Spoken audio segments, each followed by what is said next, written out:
இந்திய நாட்டின் எதிர்காலம் என்று நாம் போற்றக்கூடிய திரு ராகுல் காந்தி அவர்களே, இந்த நிகழ்ச்சியிலே கலந்து கொண்டிருக்கக்கூடிய அமைச்சர்கள் தங்கம் தென்னரசு அவர்களே, அனிதா ராதாகிருஷ்ணன் அவர்களே, காங்கிரஸ் கமிட்டியின் தலைவர் செல்வ பருந்தகை அவர்களே, KS அழகிரி அவர்களே, அண்ணன் திருநாவுக்கரசு அவர்களே, KV தங்கபாலு அவர்களே, பீட்டர் அல்போன்ஸ் அவர்களே, திராவிட முன்னேற்ற கழக மாவட்ட கழகத்தின் செயலாளர்கள் அண்ணன் நாவுடையப்பன் அவர்களே, TPM மைதீன் கான் அவர்களே, மேடையிலே இருக்கக்கூடிய நம்முடைய இந்தியா கூட்டணியை சார்ந்த தலைவர்களே, இந்த நிகழ்ச்சியிலே கலந்து கொண்டிருக்கக்கூடிய நம்முடைய இந்தியா கூட்டணியின் நிர்வாகிகளே, சகோதரிகளே, நம்முடைய அன்பு தலைவர் கலைஞரின் உயிரினும் மேலான அன்பு உடன்பிறப்புகளே, உங்கள் அத்தனை பேருக்கும் என்னுடைய நன்றியை, வணக்கத்தை தெரிவித்துக் கொள்கிறேன். நான் அடிக்கடி திரு ராகுல் காந்தி அவர்களிடம் சொல்லுவது என்னவென்றால், தமிழ்நாடு உங்களை எப்பொழுதுமே வரவேற்க காத்திருக்கிறது, நாங்கள் உங்களை அதிகம் நேசிக்கக்கூடியவர்கள் என்று. அதற்கு ஒரு உதாரணம், காலையிலிருந்து தகித்து கொண்டிருந்த வெயில் ராகுல் காந்தி அவர்கள் இங்கே கால் வைத்தவுடன் பூங்காற்றாக மாறி இன்று உங்களுக்கு குடைபிடித்துக் கொண்டிருக்கிறது. அந்த வரக்கூடிய தேர்தல் என்பது நாம் இந்த நாட்டை, இந்த ஜனநாயகத்தை, நம்முடைய மூதாதையர்கள், இந்த நாட்டின் தலைவர்கள் இந்த நாட்டை எப்படி காண வேண்டும் என்று கனவு கண்டார்களோ, அந்த கனவை நாம் மீட்டெடுக்கக்கூடிய தேர்தல் என்பதை நாம் புரிந்து கொண்டு இந்த தேர்தலிலே வாக்களிக்க வேண்டும். ஏனென்றால் பிஜேபிக்கு ஜனநாயகத்தில் நம்பிக்கை கிடையாது. திரு ராகுல் காந்தி அவர்கள் பாராளுமன்றத்திலே தொடர்ந்து அவர்களை எதிர்த்து கேள்வி கேட்டுக் கொண்டிருந்தார்.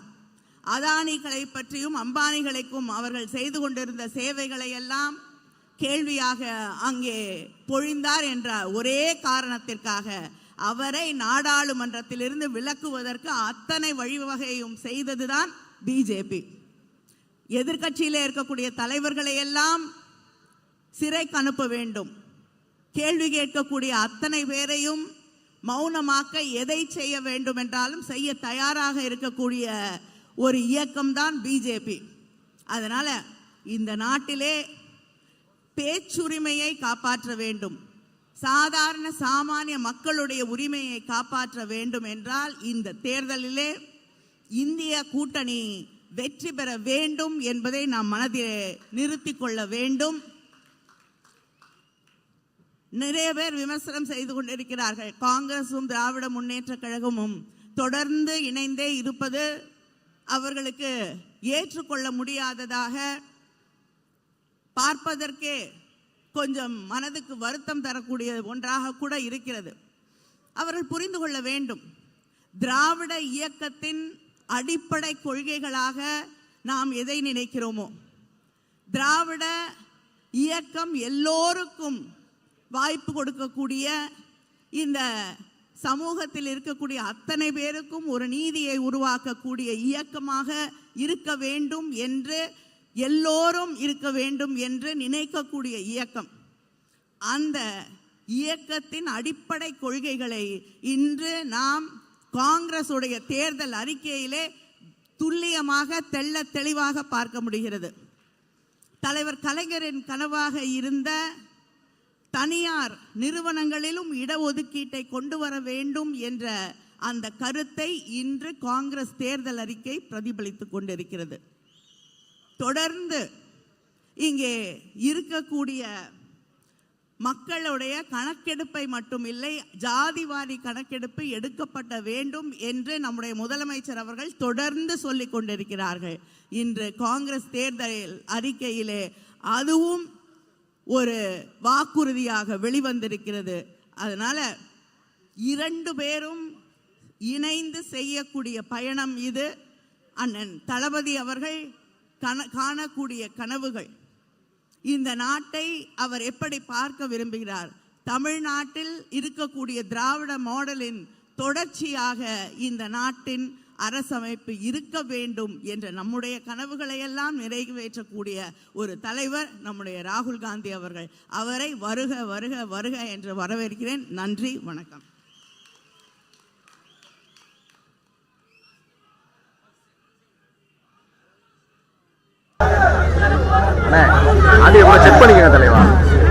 இப்பொழுது காங்கிரஸ் கட்சியின்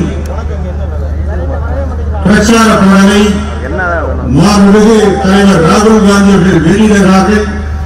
அதை அகில இந்திய காங்கிரஸ் கட்சியினுடைய செயலாளரும் அருமை சகோதரி கனிமொழி அவர்களும் அதை பெற்றுக் கொள்வார்கள்.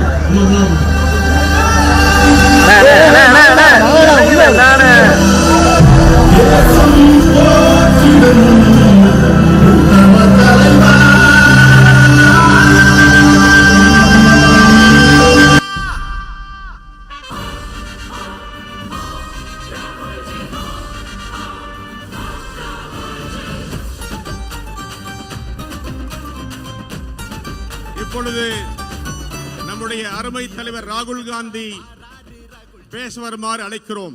Now I request the Congress leader Sri Rahul Gandhi ji to address the gathering and ask for vote for our India alliance. Thank you.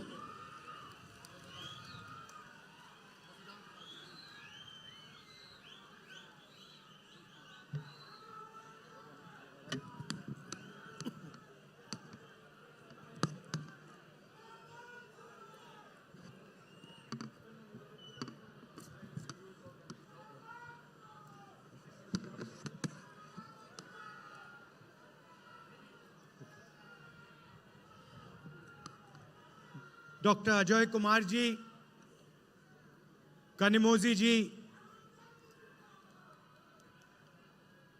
Selva Perun Thagai ji, S. Rajesh Kumar ji, candidate Robert Bruce, leaders from the India Alliance sitting on the stage, dear Tamil brothers and sisters, friends from the media, I'd like to welcome all of you to this meeting.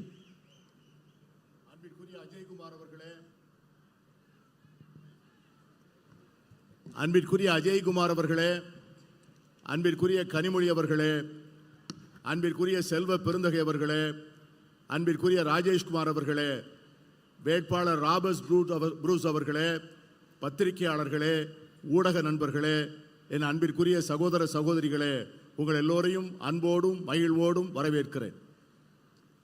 First of all, I really love coming to Tamil Nadu. எல்லாவற்றிற்கும் முன்பாக நான் உள்ளபடியே தமிழ்நாட்டிற்கு ஒவ்வொரு முறை வருகின்ற போதும் நான் அதை அன்போடு நேசிக்கின்றேன். Please notice, I did not say I like coming to Tamil Nadu. I said I love coming to Tamil Nadu. நான் தமிழ்நாட்டை நேசிக்கிறேன், மனமார நேசிக்கிறேன்.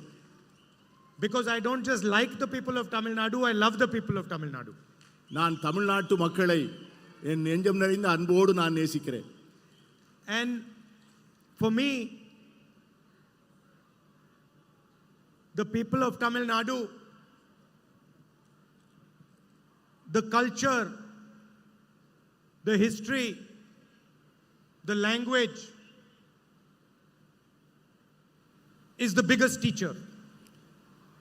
என்னை பொறுத்தவரை தமிழ்நாட்டு மக்கள் அவர்களுடைய பண்பாடு, அவருடைய கலாச்சாரம், அவருடைய மொழி என்னை மிகவும் மிகவும் ஈர்த்த ஒன்று. So whenever I want to understand India, I look at the great Tamil poets. Of course, I don't speak your language, but I read your history, your great kings, your great tradition, the relationships and influence you had in the rest of the world. And it acts for me like a mirror through which I can understand India. எப்பொழுதெல்லாம் இந்தியாவை புரிந்து கொள்ள ஆசைப்படுகிறேனோ அப்பொழுதெல்லாம் நான் தமிழ்நாட்டை பார்க்கிறேன்.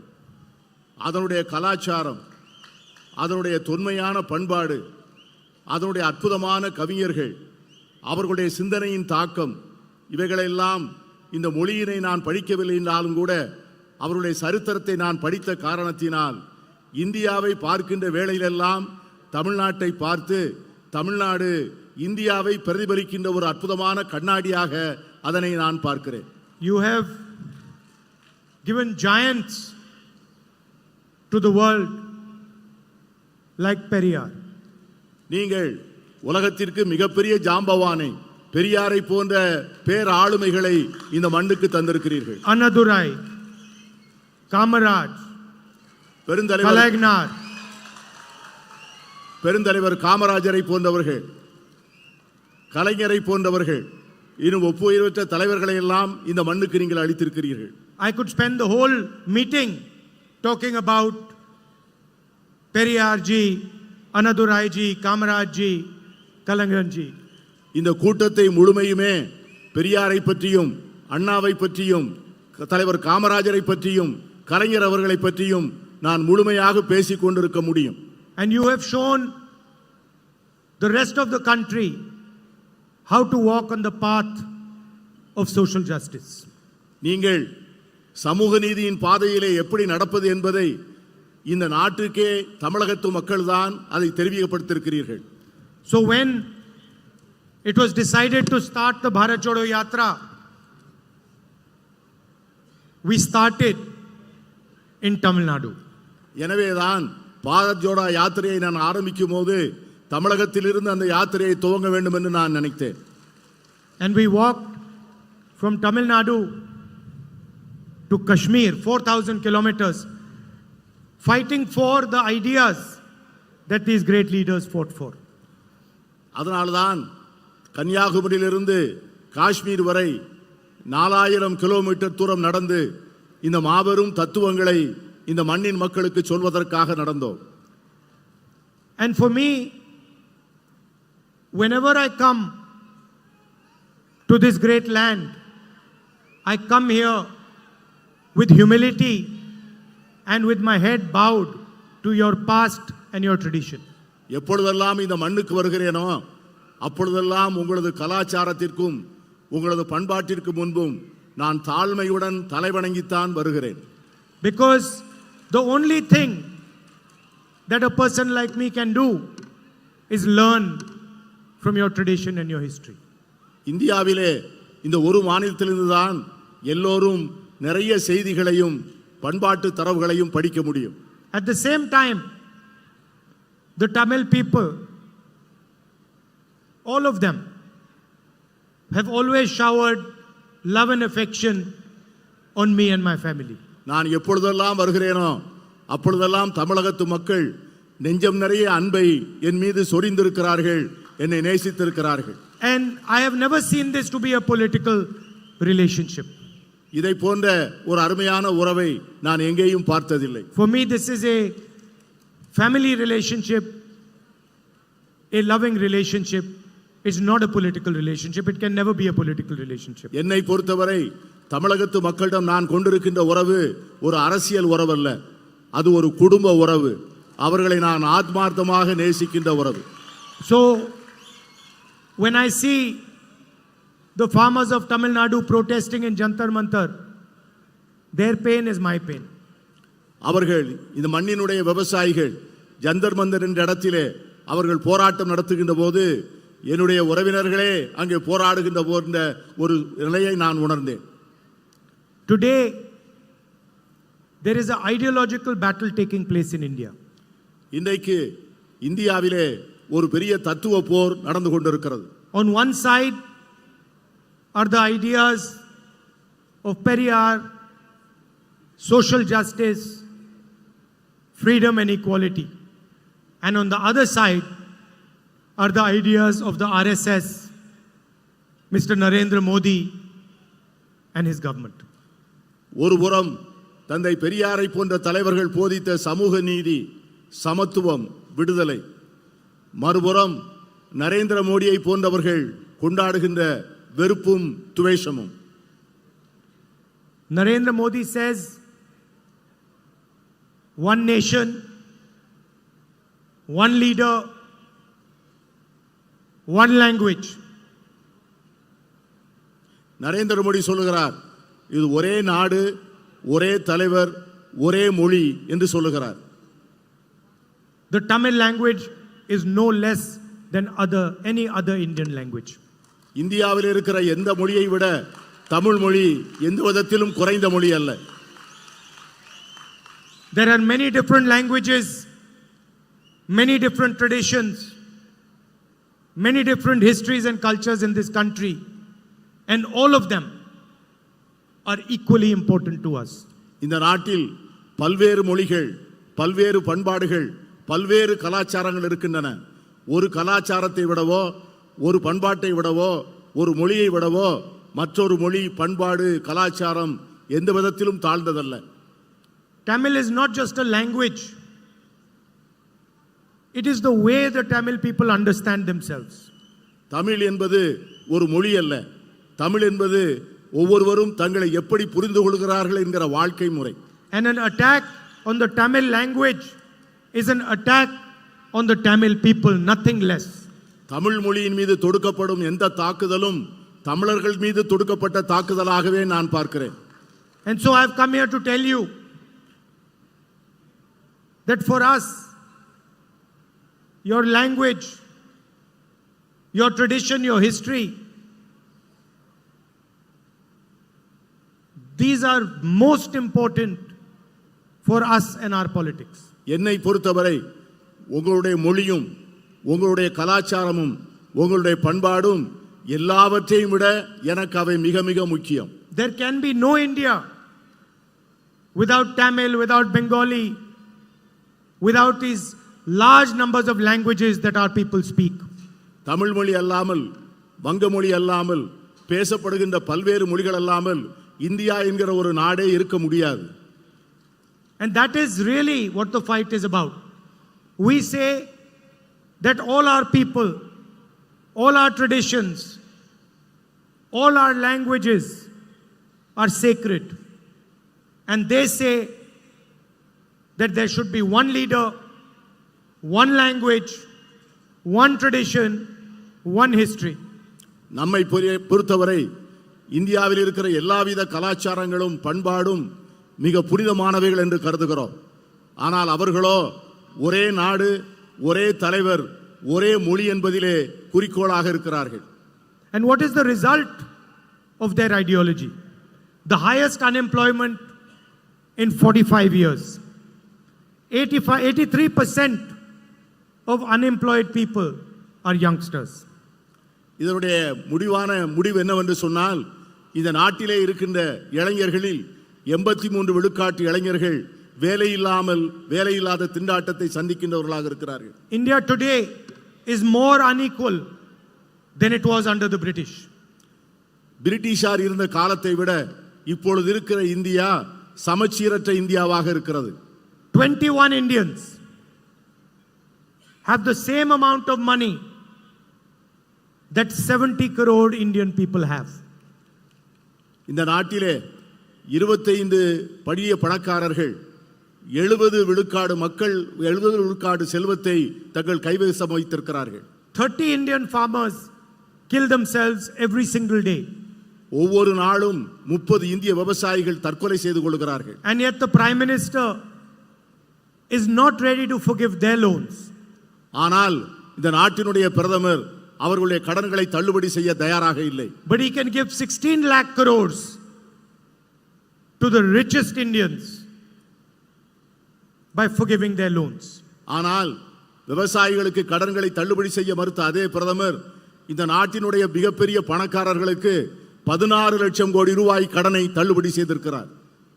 2 or 3 large industrialists, none of them from Tamil Nadu, get all the contracts, all the benefits.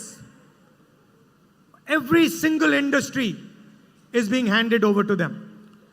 2-3 விரல் விட்டு எண்ணக்கூடிய மிகப்பெரிய தொழிலதிபர்கள் அவர்கள் யாரும் தமிழ்நாட்டை சார்ந்தவர்கள் அல்ல. அவர்கள் இந்தியாவில் இருக்கக்கூடிய அத்தனை அரசு ஒப்பந்தங்களையும் அத்தனை அரசு வழங்குகின்ற மற்றவித வசதிகளையும் அவர்கள் மட்டுமே பெற்றுக்கொண்டு அனுபவித்து வருகிறார்கள். Just because Mr. Adani is close to the Prime Minister and helps the Prime Minister, the ports, the airports, electrical power, wind power, solar power, defense industry, all of it is handed to him. Adani அவர்கள் பிரதமருக்கு நெருக்கமானவராக இருப்பதால், பிரதமர் அவருக்கு உதவ வேண்டும் என்று நினைப்பதால் இந்த நாட்டில் இருக்கிற அனைத்து துறைமுகங்களும், அனைத்து விமான நிலையங்களும், அனைத்து மின்சாரம் தயாரிக்கின்ற சோலார் பவர், கோல் பவர் என்ற எல்லா விதமான மின்சாரம் தயாரிக்கின்ற வசதிகளையும் ஒரே தொழில்நுபரிடம் அது ஒப்படைக்கப்பட்டிருக்கிறது. And the entire small and medium industry has been destroyed by demonetization and a flawed GST. இந்த நாட்டிலே இருக்கிற சிறு குறு நடுத்தர தொழில் அனைத்தும் சரக்கு மற்றும் சேவை வரி விதிப்பினுடைய அநியாயத்தினாலும் பணமதிப்பிழப்பு நடவடிக்கையினாலும் மிகவும் சீரழிந்து போயிருக்கிறது. All India's institutions, all India's agencies have been stuffed full of RSS people. இந்தியாவினுடைய அனைத்து நிறுவனங்களும், அனைத்து முகமைகளும் RSS சார்ந்த மக்களால் முழுமையாக நிரப்பப்பட்டுள்ளது. The Enforcement Directorate, the CBI, the Income Tax Department are used as political weapons. இந்த நாட்டிலே இருக்கிற வருவாய் புலனாய்வுத்துறை, சிபிஐ, வருமான வரித்துறை இவை எல்லாமே ஒன்றிய அரசினுடைய கையிலே எதிரிகளை அளிக்கின்ற ஆயுதங்களாக பயன்படுத்தப்படுகின்றன. Election commissioners are being chosen by the Prime Minister. இந்த நாட்டினுடைய தேர்தல் ஆணையர்களை இந்த நாட்டின் பிரதமர் தான் தேர்ந்தெடுக்கிறார். The Congress party's bank accounts are frozen Congress கட்சியினுடைய வங்கி கணக்குகள் முடக்கப்பட்டிருக்கின்றன. 2 months before the election. தேர்தலுக்கு 2 மாதத்திற்கு முன்பு Chief ministers are arrested. முதலமைச்சர்கள் கைது செய்து சிறையில் அடைக்கப்பட்டிருக்கிறார்கள். Opposition leaders are threatened. எதிர்க்கட்சி தலைவர்களும் அடைக்கப்பட்டிருக்கிறார்கள். And the entire idea is to make sure that 3 or 4 of India's richest people benefit from India. இது எதற்காக என்று சொன்னால் இந்த நாட்டினுடைய அனைத்து துறைகளும், அனைத்து இயற்கை வளங்களும் ஒரு 3-4 பெரும் முதலாளிகளுக்கு வசதியாக வாய்ப்பாக இருக்க வேண்டும் என்பதற்காகத்தான். And when Tamil Nadu asks for money for flood relief, you are refused. அதனால்தான் தமிழ்நாடு எப்பொழுதும் வெள்ள நிவாரண நிதிக்கு பணம் கேட்கிறதோ அந்த பணத்தை கொடுப்பதற்கு ஒன்றிய அரசு மறுக்கிறது. And the center labels your request as pichai. அதனால் நீங்கள் கொடுத்த வேண்டுகோள்கள் நிராகரிக்கப்பட்டன. When Tamil fishermen ask for assistance, the center gives them nothing. தமிழகத்தை சார்ந்த மீனவர்கள் உதவி கேட்டபோது இந்த ஒன்றிய அரசு எதுவும் செய்யவில்லை. Tamil farmers are forced to go to Jantar Mantar, they get nothing. தமிழக விவசாயிகள் ஜந்தர் மந்தர் முன்பு போராடிய போது அவர்களுக்கு எதுவும் கிடைக்கவில்லை. The only thing Mr. Narendra Modi cares about is having a monopoly on the finances and the communication system of this country. என்ன காரணம் என்று சொன்னால் மோடி அவர்கள் இந்த நாட்டினுடைய பொருளாதார வசதியின் மீதும் இந்த நாட்டினுடைய ஊடகங்களின் மீதும் முழுமையான தன்னுடைய ஆக்கிரமிப்பை வைத்திருக்கிறார். His members of parliament openly state that they're going to change the constitution if they come to power. அவர்கள் கட்சியை சார்ந்த ஒரு நாடாளுமன்ற உறுப்பினர் தாங்கள் ஆட்சிக்கு வந்தால் இந்த நாட்டின் அரசியல் சாசன சட்டத்தை உடனடியாக மாற்றுவோம் என்று சொல்லுகிறார். And in the rest of the world, where earlier India used to be called a beacon of democracy, the rest of the world today says India's democracy is no longer a democracy. உலகமெல்லாம் ஒரு நாள் இந்தியாவை ஜனநாயகத்தின் தாய் என்று போற்றிய அந்த நாட்கள் போய் இந்தியாவை ஜனநாயகம் அழிந்து போகின்ற ஒரு நாடாக இன்று பார்க்கக்கூடிய சூழ்நிலை உருவாகி இருக்கிறது. So in this environment, what is the Congress party and the India alliance thinking of doing? இந்த சூழ்நிலையிலே காங்கிரஸ் கட்சியும் இந்தியா கூட்டணியும் என்ன செய்ய நினைக்கிறது என்று உங்களுக்கு சொல்ல ஆசைப்படுகிறேன். In an environment where Mr. Narendra Modi has forced every single Indian youngster to be unemployed, we are going to take drastic action for employment. இந்தியாவினுடைய எல்லா இளைஞர்களையும் வேலையில்லா திண்டாட்டத்தின் சூழ்நிலையிலே மோடி அவர்கள் திணிக்கின்ற சூழ்நிலையில் அவர்களை பற்றி நினைத்து அவர்கள் எல்லோருக்கும் வேலை வாய்ப்பை உருவாக்கி கொடுக்க வேண்டும் என்று நாங்கள் மனமாற விரும்புகிறோம். There are 30 lakh jobs, 30 lakh government jobs, which today are lying vacant. We will give these 30 lakh jobs to the young people of this country. இன்று ஒன்றிய அரசிடம் 30 லட்சம் பணியிடங்கள் வேலைகள் காலியாக இருக்கின்றன. நாங்கள் ஆட்சிக்கு வந்தவுடனே அந்த இடங்களை 30 லட்சம் இடங்களையும் உடனடியாக நிரப்புவோம். And that is just the starting point. The children of rich families, before they get a proper job, they do an apprenticeship. வேலை கிடைப்பதற்கு முன்பு அந்த இளைஞர்களுக்கு வேலை பயிற்சி வாய்ப்பை அளிக்கக்கூடிய ஒரு திட்டத்தை உருவாக்கி வைத்திருக்கிறோம். For 6 months or a year, they go to a private company and they work and they get paid for that work and they get trained. ஒரு 6 மாதம் அல்லது ஒரு வருடம் ஒரு தனியார் நிறுவனத்திலே அவர்கள் வேலை பார்த்து பயிற்சி பெற்று அதற்கு பிறகு அவர்களுக்கு நல்ல வேலை கிடைக்க நாங்கள் ஏற்பாடு செய்வோம். And so for all our graduates, undergraduates and our diploma holders, we are going to pass a law which is going to be called the right to apprenticeship. இதை போன்று டிப்ளமோ படித்துவிட்டு வேலை இல்லாமல் இருப்பவர்கள், என்ஜினியரிங் கல்வி படித்துவிட்டு வேலை இல்லாமல் இருப்பவர்கள், பட்டம் படித்துவிட்டு வேலை இல்லாமல் இருக்கிறவர்கள், இவர்கள் எல்லோருக்கும் வேலை கொடுப்பதற்காக தனியாக ஒரு சட்டம் இயற்றி வேலை வாய்ப்பு பயிற்சி சட்டம் என்றே அதற்கு பெயர் விட்டு அந்த சட்டத்தை நாங்கள் நிறைவேற்ற இருக்கிறோம். Every single Indian youth will have the right to get an apprenticeship with a private company, public sector company, or with the government. They will be allowed to work for 1 year. They will be trained, and for their 1 year, they will get 1 lakh rupees in the bank account. தகுதி பெற்ற ஒவ்வொரு இளைஞனும் இளம்பெண்ணும் இந்தியாவில் இருக்கின்ற தனியார் நிறுவனங்கள் அல்லது பொதுத்துறை நிறுவனங்கள் அல்லது அரசு நிறுவனங்களில் பணியாற்றக்கூடிய வாய்ப்பை உருவாக்கி கொடுத்து ஓராண்டுகள் அவர்களுக்கு பயிற்சி அளித்து அந்த ஓராண்டு பயிற்சி பெறுகின்ற காலத்திலே அவர்களுக்கு அரசு 1 லட்சம் ரூபாய் வழங்கும். And if they do well, then that job can become a permanent job. அவர்கள் அதிலே சிறப்பாக தேர்ச்சி பெறுவார்கள் என்று சொன்னால் அந்த வேலையிலேயே அவர்கள் பணியமர்த்தப்படுவார்கள். This will allow millions of youngsters to have a work experience, will give them pay for 1 year, and will also allow them to be trained in their interest area. இதன் மூலம் லட்சக்கணக்கான இளைஞர்களுக்கு வேலைக்கான பயிற்சி பெறக்கூடிய வாய்ப்பு கிடைக்கும், வேலை பெறுவதற்கான வாய்ப்பு கிடைக்கும். அதன் மூலமாக அவர்கள் வாழ்க்கையிலே சம்பாதிப்பதற்கான வாய்ப்பும் ஏற்படுத்தி தரப்படும். I know that the people of Tamil Nadu have a big issue with NEET. தமிழ்நாட்டு மக்களுக்கு நீட் தேர்வு என்பது ஒரு மிகப்பெரிய பிரச்சனை. We are going to leave the decision to the state on whether you want to do NEET or you do not want to do NEET. India கூட்டணியை பொறுத்தவரை NEET தேர்வை அந்த மாநில அரசுகளுடைய முடிவுகளுக்கே விடுவதாக இருக்கிறோம். மாநில அரசுகள் விரும்புவதாக இருந்தால் வைத்துக் கொள்ளலாம், வேண்டாம் என்றால் விட்டு விடலாம். What the Tamil people want their education system to look like, how they want to take their exams, this is the business of the people of Tamil Nadu. தமிழக மக்கள் தங்களுடைய கல்வி தரம் எப்படி இருக்க வேண்டும், தங்களுடைய கல்வி முறை எப்படி இருக்க வேண்டும் என்பதை அவர்கள் முடிவு செய்வார்கள். அதுதான் அவர்களுக்கு சரியான தீர்வாக இருக்கும். NEET is an anti-poor exam, and we are more than happy to allow you to take the decision on whether you want to take this exam or not. NEET தேர்வு என்பது ஏழை மக்களுக்கு எதிரானது. ஆகவே அதன் முடிவை நீங்களே எடுத்துக்கொள்வதிலே நாங்கள் மிக மகிழ்ச்சியோடு அதை ஏற்றுக்கொள்வோம்.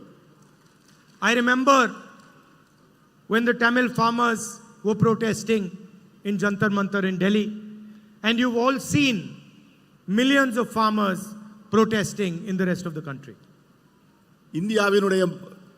இந்தியாவினுடைய விவசாய பெருங்குடி மக்கள்